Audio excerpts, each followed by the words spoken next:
Assalamualaikum warahmatullahi wabarakatuh. Sebelumnya izin memperkenalkan diri, nama saya Nila Saputri Nadi, mahasiswa S3 Akuntansi dengan NIM 1252 Di sini saya akan menjawab pertanyaan komprehensif bab 5. Nomor 1, analisis kesenjangan ekspektasi. Yang 1 ada kegagalan bisnis. Perusahaan mengalami kerugian, kebangkrutan atau restrukturasi karena faktor bisnis. Misalnya penurunan harga komoditas, strategi yang salah, manajemen, dan sebagainya. Kegagalan bisnis biasa terjadi meskipun laporan keuangan sebelumnya wajar menurut standar karena laporan bersifat historis dan tidak memprediksi peristiwa ekonomi masa depan. Yang kedua ada kegagalan audit. Audit gagal mendeteksi melaporkan misstatement material yang memang ada pada laporan keuangan saat audit. Misalnya manipulasi pendapatan, penggelapan, penyajian data benar sehingga opini yang dikeluarkan menyesatkan.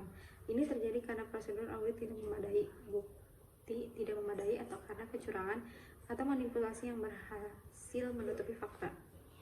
Yang ketiganya ada resiko audit. Kemungkinan auditor memberikan opini yang tidak tepat, misalnya menyatakan WTP padahal ada misstatement material. Audit risk.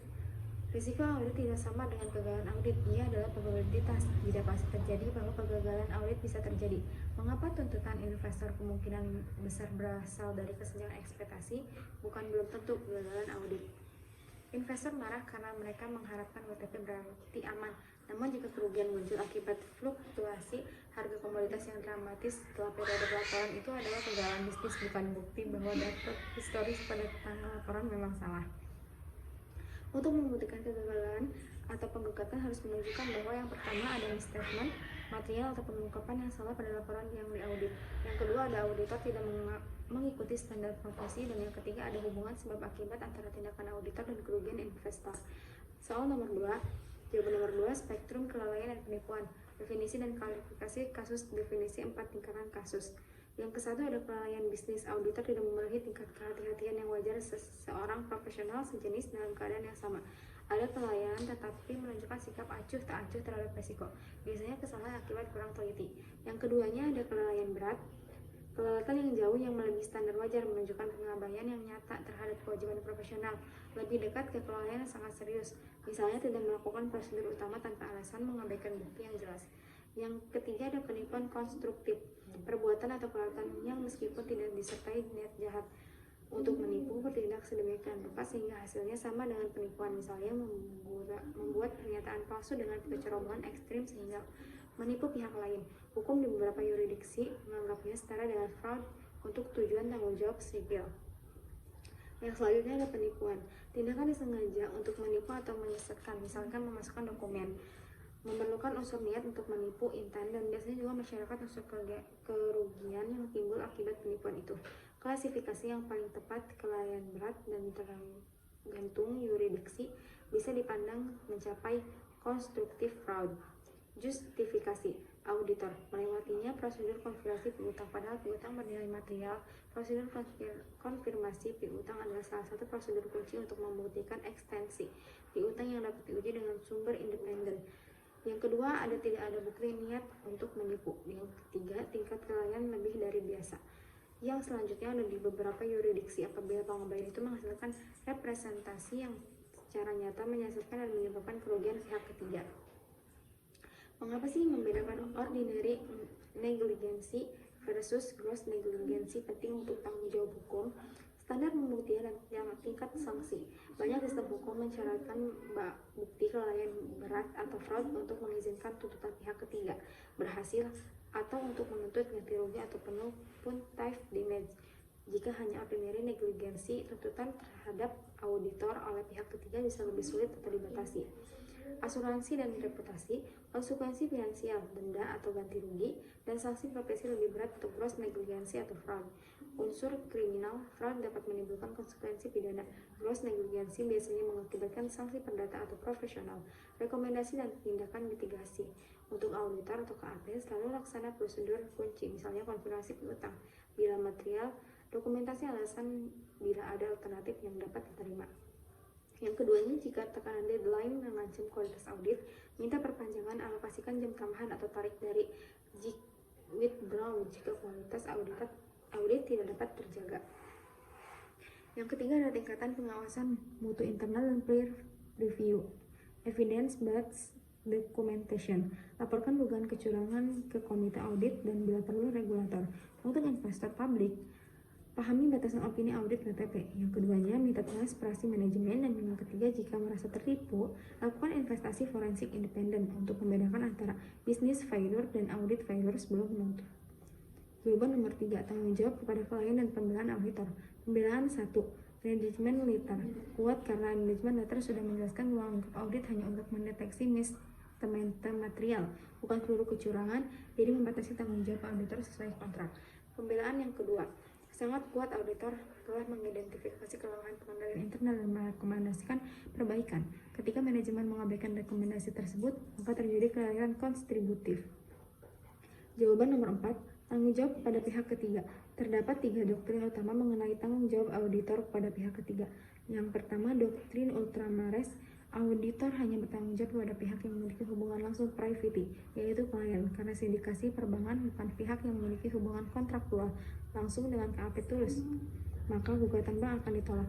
Yang keduanya ada doktrin statement of tort, yaitu dapat bertanggung jawab kepada pihak ketiga yang dapat diperkirakan akan menggunakan laporan audit, karena KAP Tulus mengetahui laporan akan digunakan untuk mengajukan pinjaman ke sindikasi bank, maka tuntutan bank bisa dikabulkan. Yang ketiga ada doktrin foreseeable user. Auditor bertanggung jawab pada pihak manapun yang secara wajar dapat diperkirakan akan mengadakan laporan audit, maka tanggung jawab KAP Tulus pasti ada terhadap sindikasi perbankan. Jawaban nomor 5, tanggung jawab hukum di pasar modal IPO. Yang pertama ada perbedaan utama. Dalam IPO, auditor memiliki tanggung jawab hukum langsung pada investor publik, bukan hanya kepada klien. Yang kedua, beban pembuktian investor. Investor cukup membuktikan bahwa ada salah saji material dalam laporan keuangan dan mereka mengalami kerugian akibat mempercayai laporan tersebut. Yang selanjutnya ada beban pembuktian auditor. Auditor harus membuktikan bahwa mereka telah melakukan audit dengan 2 cara. Kehati-hatian profesional sesuai standar atau bahwa kerugian tidak disebabkan oleh kesalahan auditor. Jawaban nomor 6, tanggung jawab di pasar sekunder dan konsep sesianter. Dalam pasar sekunder, tanggung jawab di auditor diatur oleh Securities Exchange of ACT of 1934 dan Rule 10B5. Investor harus membuktikan bahwa auditor melakukan penipuan atau kesenjangan menyesatkan, bukan sekedar kelalaian. Berbeda dengan kasus IPO, di mana beban pembuktian lebih ringan bagi investor. Di pasar sekunder, beban pembuktian lebih berat karena harus menunjukkan adanya niat atau kesadaran untuk menipu. Selanjutnya ada kasus Hochfelder NS 1976 menegaskan bahwa auditor hanya dapat diminta tanggung jawab jika terbukti adanya sesianter, bukan hanya kelalaian. Jawaban nomor 7, tanggung jawab pidana akuntan publik. Liabilitas perdata timbul karena kelalaian atau kemampuan prestasi terhadap klien atau pihak ketiga. Liabilitas pidana timbul jika ada unsur kesenjangan atau niat jahat, seperti penipuan, korupsi, atau menghalangi proses hukum. Tindakan partner KAP yang memerintahkan penghancuran dokumentasi termasuk obstruction of justice, yaitu upaya menghalangi penyelidikan hukum. Walaupun audit awalnya lalai, penghancuran bukti adalah tindakan kriminal terpisah yang dapat menimbulkan sanksi pidana berat. Jawaban nomor 8, respon profesi dan regulator terhadap risiko litigasi. Meningkatnya kasus tuntutan hukum terhadap akuntan publik di Indonesia, misalnya karena salah laporan keuangan, fraud yang tidak terdeteksi, atau pelanggaran etika menimbulkan risiko besar bagi profesi. Misalnya kenaikan biaya, menurunnya reputasi, menurunnya minat, dan potensi menurunnya kualitas audit. Langkah dan respon kolektif profesi dan regulator. Penguatan standar dan pedoman profesi. Yang satu, tindakan menyempurnakan standar profesional. Yang kedua, 14, tanggung jawab auditor. Yang ketiga, mendorong penggunaan teknologi audit. Tujuannya untuk meningkatkan kualitas audit agar kesalahan material dan tuntutan hukum berkurang. Yang kedua, peningkatan program quality review dan peer review. Tindakannya memberi sanksi administratif atau pembinaan bagi KAP yang gagal memenuhi standar mutu. Tujuannya mencegah kegagalan audit sejak dini. Yang ketiga, ada edukasi dan pelatihan berkelanjutan. Tindakannya menyediakan pelatihan hukum profesi. Tujuannya meningkatkan kesadaran hukum dan etika. Yang keempat, ada perlindungan hukum dan asuransi profesional. Menyusun pedoman bantuan hukum kolektif bagi anggota publik yang menghadapi gugatan. Tujuannya memberi perlindungan finansial atas risiko litigasi. Yang kelima, pengawasan dan kolaborasi regulator. Tindakannya mendorong transparansi hasil pengawasan publik. Tujuannya menjamin bahwa tindakan kolektif dilakukan secara konsisten.